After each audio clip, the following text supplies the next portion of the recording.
What's up, everyone? Welcome to the Big Ten Football Talk Podcast. I'm your host, Zach Guggenheim.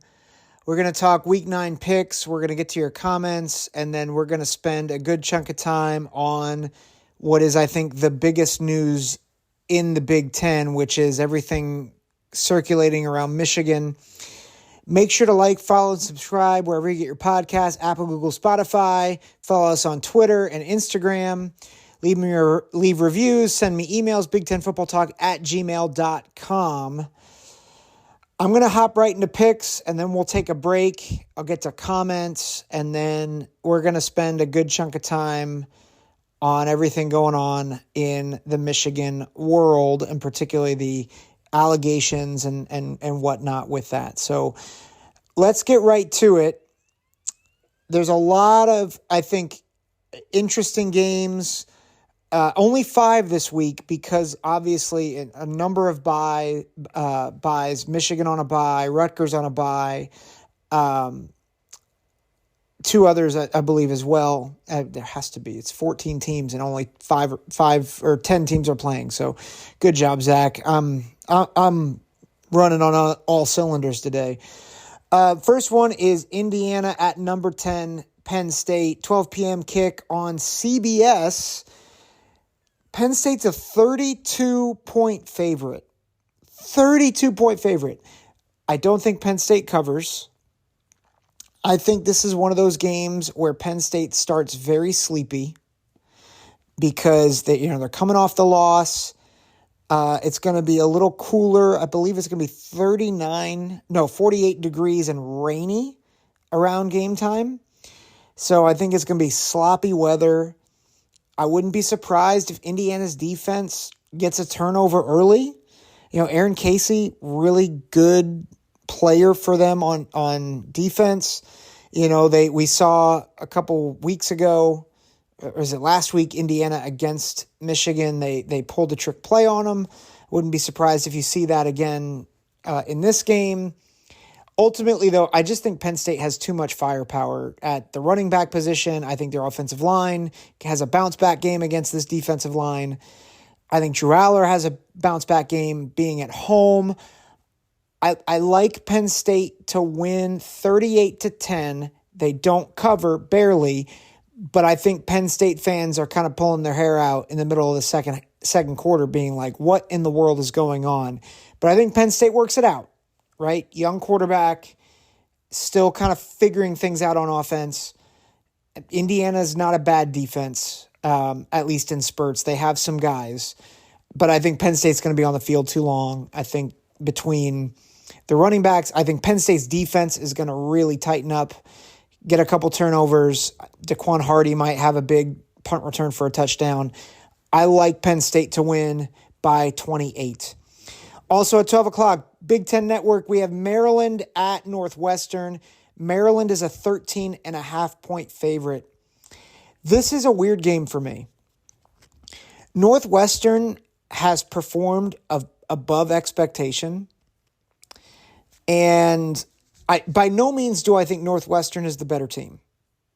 Right? By no means do I think Northwestern is the better team. But Maryland is coming off a 2-game losing streak and then a bye.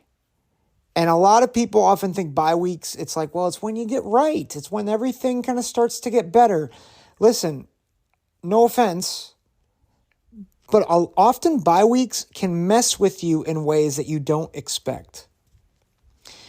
You get a little sluggish, you get sloppy, you stew a bit, especially if you're off 2 straight losses. I'm sure Maryland is thinking too, we had at least a 9-3 season in our grasp, maybe even 10-2. And all of a sudden, you're now 5-2 and looking at least 8-4, maybe even worse down the barrel. How does Maryland respond? Because like that's the thing with Maryland. They have good enough talent to be the fourth best team in the Big Ten. Tagovailoa is a good quarterback. Hemby is a good running back. They have good receivers. They have an underrated defense. But they blow games they shouldn't. And, Tagovailoa makes mistakes that he shouldn't as a 5th or 6th year senior. Right? And Northwestern, while I think they are talent-wise the worst team in the Big Ten, they sprung an upset on Minnesota, I still can't get a read on, but like they're 4-3, right? They hung with Penn State for a half.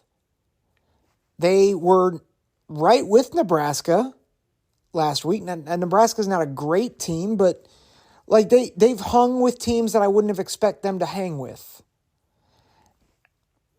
So I don't know what to make of this game, if I'm being honest. It's at Northwestern, which also concerns me because there's just not a lot of juice there. Like, there's not going to be a lot of people at that game. I think that right now you can find tickets for $3 on Vivid Seats.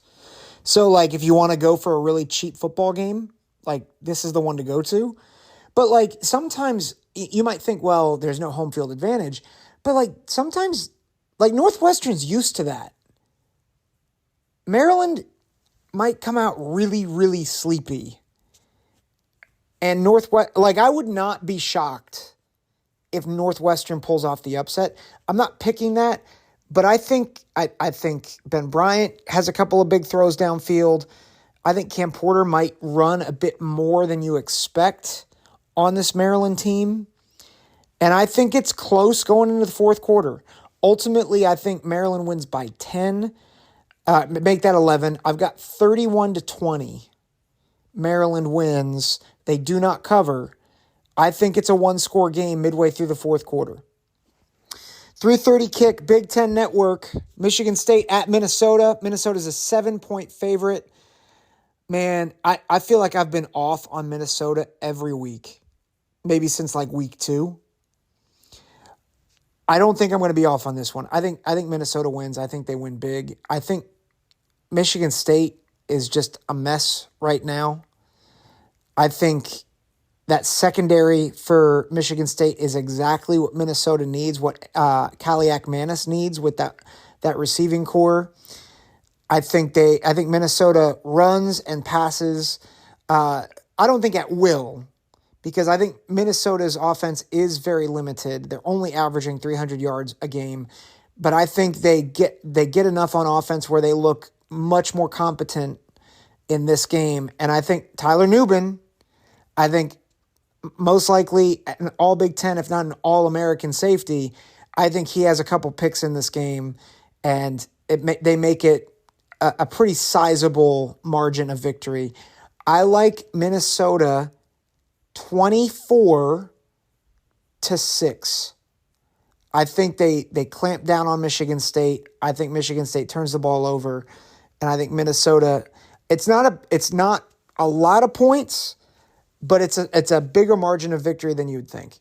One other thing to note, Michigan State, the amount of injuries, I think I counted at least 20 players that are out in this game. So their depth is a mess. So I like Minnesota by 18. Purdue at Nebraska, 3:30 kick on FS1. Nebraska, 2.5-point favorite. This game's a hard one to pick. And a big part of it is I'm not sure what to make of either of these teams. Like, I think Purdue has had a hard schedule, right? Had a fairly decent Syracuse team on the schedule, a fairly decent Fresno State team on the schedule in the non-conference. And then they've played Iowa, Ohio State, and Wisconsin, which as bad as Iowa's offense has been, it's still one of the best defenses in the country. Wisconsin's not a bad team. And yet, when they played Illinois, they beat them by 25. So, what gives here? Like, they're a 2-5 team, and yet Nebraska 4-3. They're building momentum. they've won 4 out of 5. Their one loss being to Michigan. But granted, those wins are Northern Illinois, Louisiana Tech, at Illinois, and Northwestern. And so it's not the same schedule by any means. So it's just hard to figure out what this game is going to be like. Nebraska has a lot of guys out, a lot of running backs out. So even though they're averaging a lot of rushing yards, I don't know if they're going to be able to run as much as they'd like against this Purdue defense. This Purdue defense is worse against the pass. And I don't trust Nebraska's passing offense. I think Purdue does have some pass rush. I think they can affect Harburg if he's the starter in this game.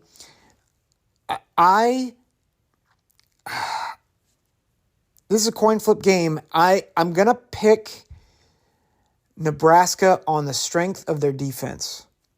I almost talked myself into picking Purdue.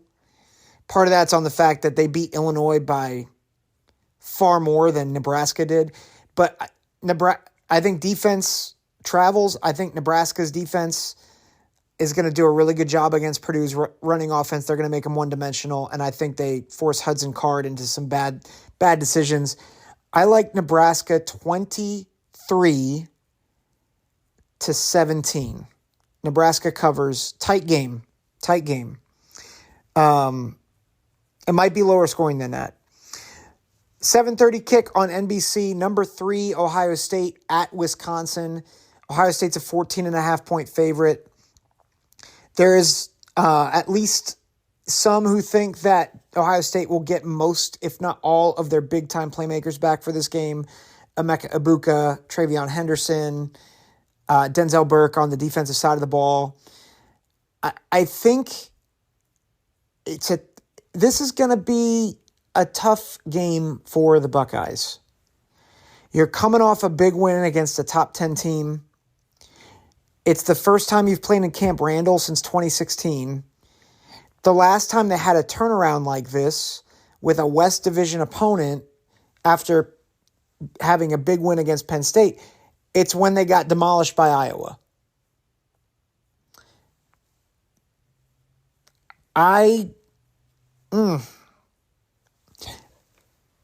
That scares me as a Buckeye fan. They don't have a ton of film on Braden Locke as Wisconsin's quarterback. Wisconsin has a running back that's, I think, very similar and probably a bit more talented than Audric Estime over at Notre Dame. Like, I think Braylon Allen has a little bit more wiggle, and yet he's a load to bring down. They haven't faced a back like that yet. Like, the backs for Penn State are really, really good. The backs for Notre Dame are really, really good. I think Braylon Allen's a different type of back. He's both shifty and yet a load to bring down. I think Wisconsin's receivers might actually be a little bit better than Penn State's. Not by much, but I think Keandre Lambert-Smith is probably better than any individual receiver for Wisconsin. But I think Pauling and DK together, I think they're a dangerous combo. Braden Locke is able to run the ball, and so you've got run-pass threat with the quarterback. I thought they bounced back really well with Illinois. So I don't think this is a gimme for Ohio State, and I think Ohio State might come out a little flat. I think Kyle McCord has had a tendency to start flat in games, especially on the road, but at Purdue he did a pretty good job. But I think Wisconsin has a decent defense. So I think Ohio State struggles early. I think this game is close at half. I do think Ohio State pulls away. I think if Henderson plays, I think you see him have a big game as they try to reestablish that running game. And, I think Marv's going to be Marv, right? I think even if it rains, even if it's cold, I think Marvin Harrison is an X factor in this game. It does look like while it's going to be cold, it doesn't look like it's going to rain, which I think is in Ohio State's favor. Give me the Buckeyes to not cover, but to win the game outright. 31-21. Ohio State wins by 10, but I don't think it's going to be a shoot. I don't think it's going to be a blowout. That'll do it for picks. I'm going to take a break, and when we come back, we're going to talk about your comments and questions, and we're going to talk about some Michigan scandal news. Want to make a podcast? Spotify's got a platform that lets you make one super easily, then distribute it everywhere and even earn money, all in one place for free. It's called Spotify for Podcasters, and here's how it works. Spotify for Podcasters lets you record and edit podcasts right from your phone or computer, so no matter what your setup is like, you can start creating today. Then you can distribute your podcast to Spotify and everywhere else podcasts are heard.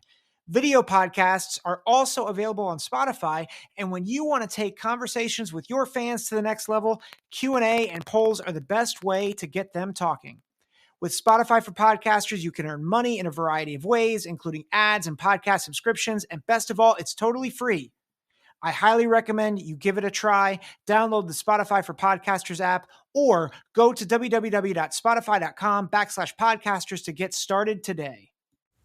Welcome back to the Big Ten Football Talk podcast.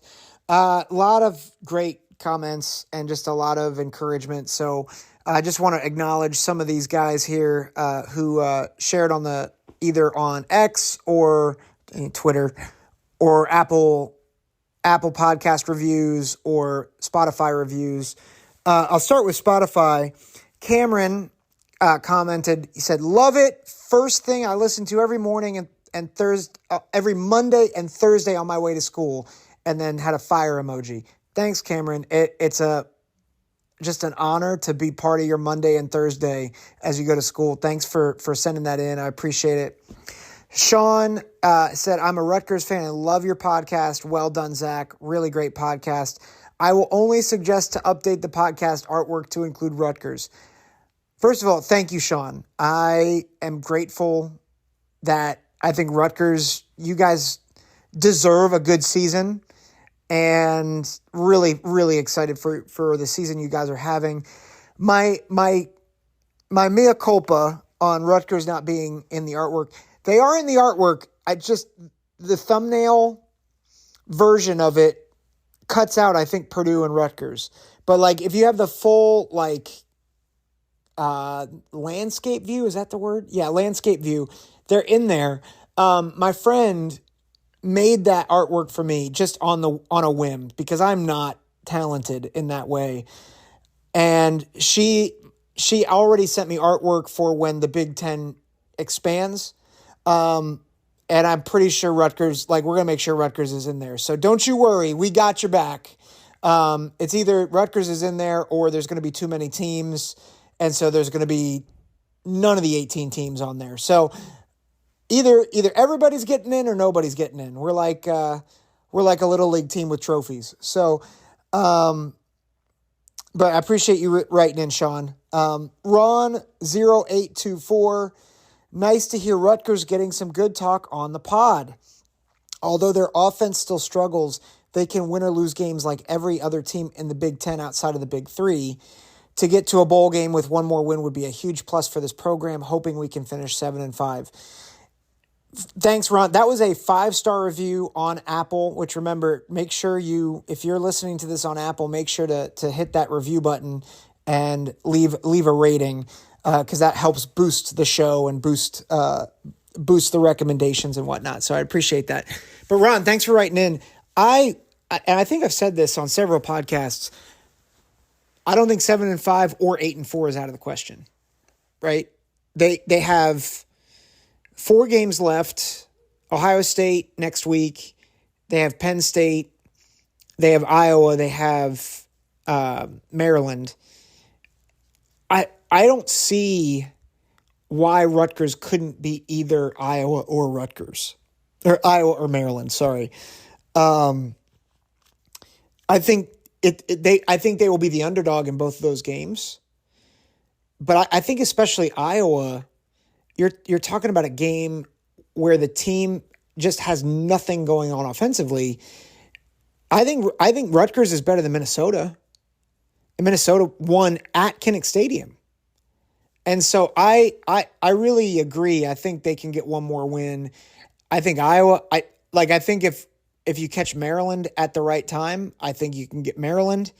I think Penn State and Ohio State is probably a bridge too far. But 7-5, 8-4, I think you're right. I think 6-6, get into a bowl game again with this schedule is phenomenal. But you go 7-5. I mean, we should throw a parade in Piscataway. So I mean that. I think it's again a tremendous coaching job by Greg Schiano. Yankee Wolverine, my boy, on Twitter, he wrote something in too long to post, but I always appreciate your engagement, Yankee, and I say that knowing that the part about Michigan we're going to talk about in a minute may not be your favorite thing, but I do appreciate it. One thing he mentioned in the message to me, he mentioned the idea of, is Notre Dame or Penn State anything special? And I think that's actually a really good question. I think both teams are really good with some clear limitations, which is honestly what I think a lot of teams are this year. I would put Penn State up against any team in the country. And I think they would stack up pretty well. I think you put them against Florida State. I think a lot of people think Florida State's really good, and I think they're really good too. Florida State hasn't faced a defense like Penn State. Maybe the closest thing is Clemson, and Clemson's defense is not nearly as good as Penn State's. Penn State's defense is legit. And I think Florida State's I think Florida State's defense is not nearly as good to the point where they would shut down Penn State's offense like Ohio State did. So I think you put up Penn State against them. I think you put Penn State against Texas or Oklahoma. I think they can win those games. Now maybe not 6 or 7 out of 10, but they can compete with those teams. Just I think they can compete with Ohio State. I think they can compete with Michigan. So I think they're really good. I just think they have clear limitations there with particularly explosiveness at receiver. And I think Drew Aller is still figuring it out as a second-year quarterback, first-year starter. So they're not explosive, and that's an issue. But I don't think it's I think the more experience Aller gets, I think that really helps. I think their offensive line's not going to have as bad of a day against other teams. So I think they're legitimately a top 10 team. Notre Dame's hard because I think they finished 10-2. Really the main hurdle that they have left is Clemson. And that's not looking nearly as bad as it once did. Now they have to go to Death Valley, but I think 10-2 is very much on the table. And they went 2-2 in maybe the hardest stretch of games, the hardest 4-game stretch any team has had to face, right? Because you had Ohio State at home, then you went to Duke, and then you went on the road to Louisville, who Louisville's turned out to be much better than we thought. And then you finish with USC at home, and they're all nationally televised night games back to back to back to back. That's really hard. That is 4 straight ranked teams. And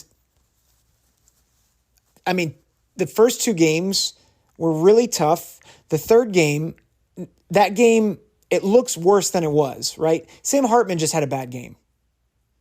I think that game is much closer if Sam Hartman doesn't press. But the reality is they were just in 2 just dogfights with Ohio State and then at Duke. And then, I mean, they just crushed USC. So, and I mean, they crushed USC far worse than Utah. Utah did, and I think Utah's a really good team. So I think they're both easily a cut above like I think they're in that second tier of like really, really good teams. I don't think they're elite teams by any means, but they are certainly teams that can beat anybody, especially this year in this in this season with these teams. Nobody's untouchable right now. Like there's no 2021 Georgia, there's no 2020 Alabama, there's no 2019 LSU. They're not out there. We saw like there is none of those teams out there right now. And so I think Notre Dame and Penn State on the right night can beat anybody. But they have limitations, and that makes it a little harder for them. And I think the main thing is while they have really good players and they have efficient offenses at times, they don't have game breakers, and that's what really hurts you. Let me move to a more sobering topic, and that is the scandal that is brewing in Ann Arbor. Now, I want to give a couple caveats before I go into this. My first caveat is this. Nothing has been definitively proven in regards to Jim Harbaugh knowing. And there's a lot of things coming out, but I'm still unclear on all of the facts. And so there's a lot of insinuations on Twitter. There's a lot of insinuation, and I'm going to try not to indulge in that. But I'm just giving a big caveat. Nothing has been conclusively decided yet. And so before I speak on this, I just want to be clear. I don't want to hand down judgments until all of the facts are out. The second caveat is this. You all know, if you're a listener of the show for half a minute, I'm an Ohio State fan. I do not want Michigan to go down this way. As an Ohio State fan and as a football fan, I want Ohio State to beat their tails on the field at full strength. So what I'm about to say and what I'm about to talk about, I don't take pleasure in. Like, I don't want Michigan to go down. I want Michigan to be strong. I think Ohio State-Michigan's the greatest rivalry in sport. And, like, I'm not of this mentality of, like, I want Michigan to crater so that Ohio State can win every year. Not what I want to do. So, with those caveats in mind, this is looking like a potential disaster, not just for Michigan, but for the NCAA and for college football. Because what this ultimately has become is it's something that is, it's centered on really the integrity of the game, which I think is bigger than maybe what I first thought. So if you listen to the podcast on Monday, I really thought that it wasn't as big of a deal as some were making it out to be, but I thought it was a bigger deal than maybe Michigan fans were making it out to be. Well, as facts are coming out, it seems like, and again, I'm caveating this, it seems like this whole kind of extensive network is far deeper and far more extensive than anybody realized. And so just a few of the facts. A low-level staffer named Connor Stallings bought tickets to several football games. I believe it was 30 different games covering at least 15 teams, 11 of whom were in the Big Ten, as well as teams like Georgia, Alabama, Tennessee, Oregon, Washington. He bought tickets to all these games, and then there is surveillance footage of these seats being filled where all they're doing is filming the opposite sideline. And the insinuation is they are doing this in order to steal signs. Now, The problem isn't sign stealing. That's not the problem. The problem is two things, two violations of the NCAA rules. The first is that they are advanced scouting, which is against the NCAA. The second, and probably more problematic, is that they are using electronic equipment to do it, to steal these signs, which that is a clear prohibition in the handbook as well. So there's these two violations, and it was repeatedly done, seemingly. Again, seemingly. There's also now coming out that Connor Stallings had relationships with several of the Michigan coaches, that they bragged about relationships with them. He had this 550-page manifesto. It was called the Michigan Manifesto. It was how they were going to take over Michigan and make them great. And so this is all coming out. The other thing is that they discovered that Michigan was, whether it was Connor Stallings or Michigan, I'm not entirely sure, but they were going to spend at least $3,000 to cover 8 Ohio State games this year. And so that means buying tickets, going to the stadium, and then filming the sideline.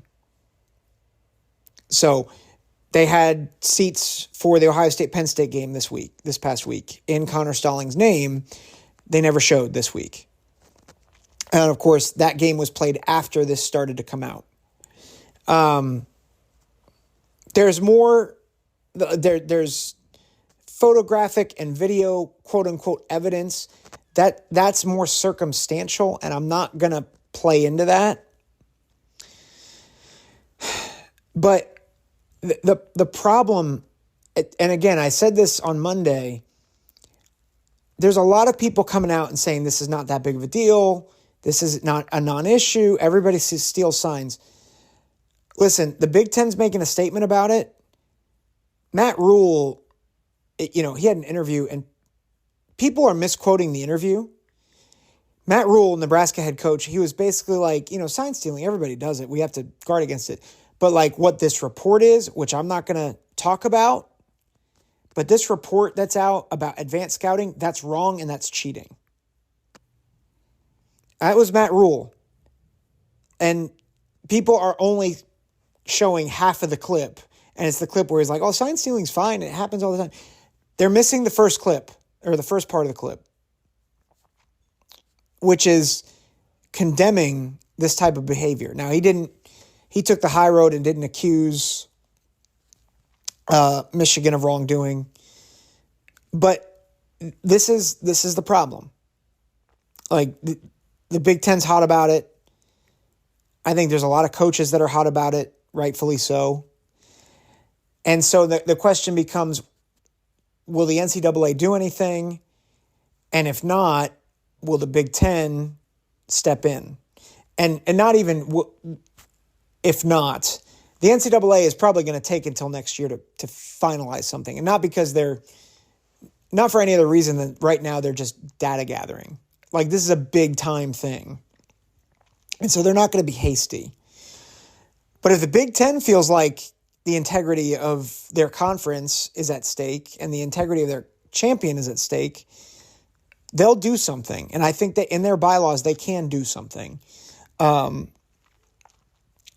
I'm not going to speculate what they will do, but I am going to give an idea of the type of trouble I think Michigan is ultimately going to be in at the end of this. But before I do that, I want to talk about 4 things I keep seeing that I want to debunk. Because I think, particularly if you're on the Twitter sphere, or if you watch ESPN, or you watch Colin Cowherd, or if you follow other national writers, there's a lot of people who are making really bad arguments. And especially if you're a Michigan fan, I just want you to realize they're giving you false hope. And maybe nothing happens because there's incompetence involved. That's always an issue. You guys know how I feel about the NCAA, but I just don't want to give you false hope because there's people that are missing the forest from the trees. So let me start with the first problem. It's about sign stealing, right? RG3, that's called scouting, right? Jeff Saturday, everybody sign steals. That's not the problem. Every year, they're right. Everybody scouts. Everybody sign steals. That's not why they're being investigated. They're being investigated because of advanced scouting, which is prohibited, and scouting signs, stealing signs with electronic devices. That's why they're in hot water. They're getting it wrong when they say, well, this is about sign stealing or scouting. Stop it. And this is from people that make millions of dollars or that are well acknowledged analysts of the game. They're wrong. It's not about sign stealing. It's about these other two violations. Sign stealing's legal. The other two things aren't. So that's the first thing. The second thing, the NCAA is just creating a witch hunt about Jim Harbaugh. I don't think so. Listen, I actually got something wrong with Jim Harbaugh because I got frustrated because I thought there was an NCAA violation over a cheeseburger. I stand corrected. It was actually over COVID recruiting violations. Now, I'm not going to get into that, but when you do that and then you're not maybe 100% transparent, you do get on the NCAA's radar, right? The reality is there is a lot of smoke to this. There's a lot of smoke. You have guys on message boards from Tennessee calling this out back in January. You have multiple Big Ten programs hinting at it for years. The latest rumor, and it's a rumor, and I don't want to perpetuate rumors, but the latest rumor is that this is actually being leaked from a Michigan alum. And that's coming from a Michigan reporter. I think John U. Bacon is the guy who's putting that out. It's not a witch hunt. There's too much evidence for it to be a witch hunt. There's too much here. There's too much money involved. There's too many tickets bought. The paper trail is long. It's not a witch hunt. Third thing, and this is part of maybe the circumstantial evidence that people are throwing around, but the idea that it didn't stop a team from scoring, even though they had the sign, right? I think the video is that Ohio State was checking to a play and Michigan was it's definitely they were staring at the play. And whether that was evidence of it or not, the argument was, well, it didn't stop Ohio State from scoring that play. So what's the big deal? Guys, this is not that hard. Just because your plan to cheat fails doesn't mean it's still not cheating.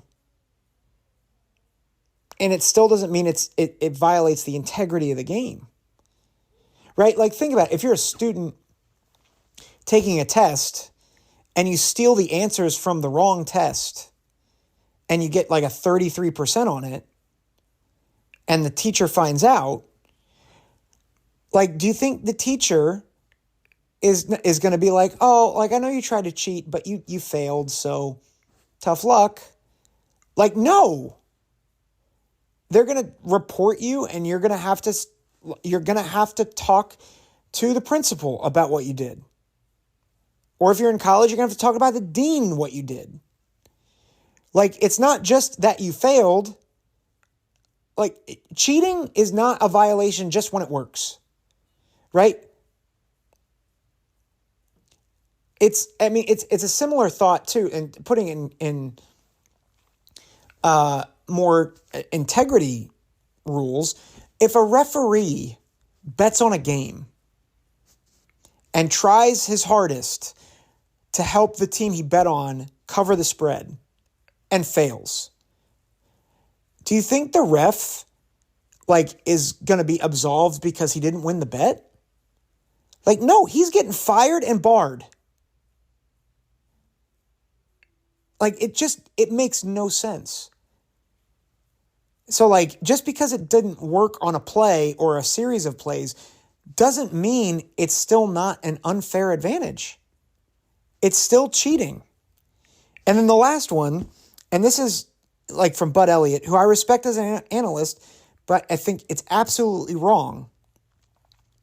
He said, well, the rule was created because of financial reasons. So why are we listening to it anyway? In other words, the rule's antiquated or it wasn't meant for this reason. Okay, that's fine. It still gives Michigan an unfair advantage. It gives any team an unfair advantage. And I get Colin Cowherd and others are well, if it weren't Michigan, we wouldn't care. That's not the point. It still gives Michigan an unfair advantage. And if it were Purdue, if it were Iowa, if it were Rutgers, do you think the NCAA wouldn't step in and blow them to smithereens? I mean, that's quite frankly, this is the NCAA has actually killed lesser programs over bigger programs over the years. So yeah, maybe the media wouldn't care as much, but the NCAA does. And so what's my point in all this? I want to give fair expectations. I think regardless if Harbaugh is tied to it or not, I think everybody gets fired. I really do. Because at the end of the day, I don't know how higher-ups didn't know about this for the past several years with the amount going on. And Stallings is most likely communicating to the offensive coordinator, to the defensive coordinator. It's influencing their play calls. And I'm how do you not know? And if they know, and again, this is conjecture. This is the only time I'm going to share conjecture.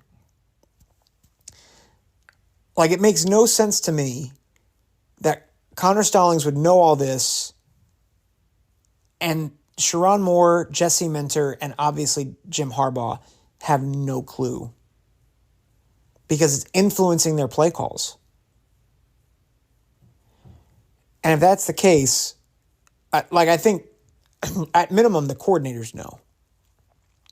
But even if Jim Harbaugh didn't know, how is this not then a Pat Fitzgerald situation? It's except instead of hazing, it's things that deal with the integrity of the game. So I don't want to be I don't want to sit here and say people should be fired. I'm not saying people should be fired here. I'm just saying I think that's what's going to happen. Coaches have been fired for less. Good coaches have been fired for less. No offense, Jim Tressel was fired for freaking tattoos. Now, he lied about it, but there were a lot of circumstances under that has still not been uncovered.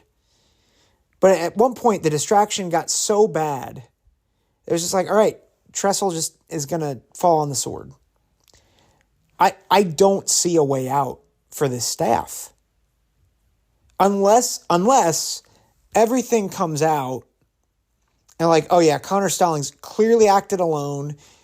Which he can't even say because he has this extensive network of other people that he was paying or someone else was paying to send to games. It's just, there's no, I don't know how it would be, how it stops at him. I don't. Because at the very least, there's a money trail that's leading somewhere. So I just don't see a way where this ends, at the very least, with a lot of people losing their jobs. And I think at worst, you're talking about possibly bowl and playoff bans. Now, let me end on this note. If you're a Michigan fan and you're mad at me for this, I want to be very clear. I really don't want this. And I kind of hope I'm wrong. I hope that maybe we got the story wrong. Like, I'm hoping that that's the case, because honestly, for the good of college football, like, I think Michigan being strong and Ohio State, Michigan being a great rivalry is one of the best things for college football. I think Ohio State, Michigan, and Penn State, for that matter, being in the mix every year for the playoff is great for college football. But the reality is, the way this looks, the way it violates the integrity of the game, I just don't know how they survive it. So I hope I'm wrong. I'm sorry, Michigan fans. I mean that seriously. I as someone who has been on the other side of this, it stinks. And like, I hope it's not what you guys have to deal with. But I think it is. So we'll have more on this as things transpire. If I'm wrong, I'll own it. I promise you that. I will own it. But that's going to do it for this edition of the Big Ten Football Talk podcast. Leave a review, send thoughts, email me at bigtenfootballtalk@gmail.com. Honestly, Michigan fans, if you disagree or if you have other thoughts, like, feel free to email me in. I'd love to engage on this with you guys. But that'll do it. Thank you for listening. Take care. God bless.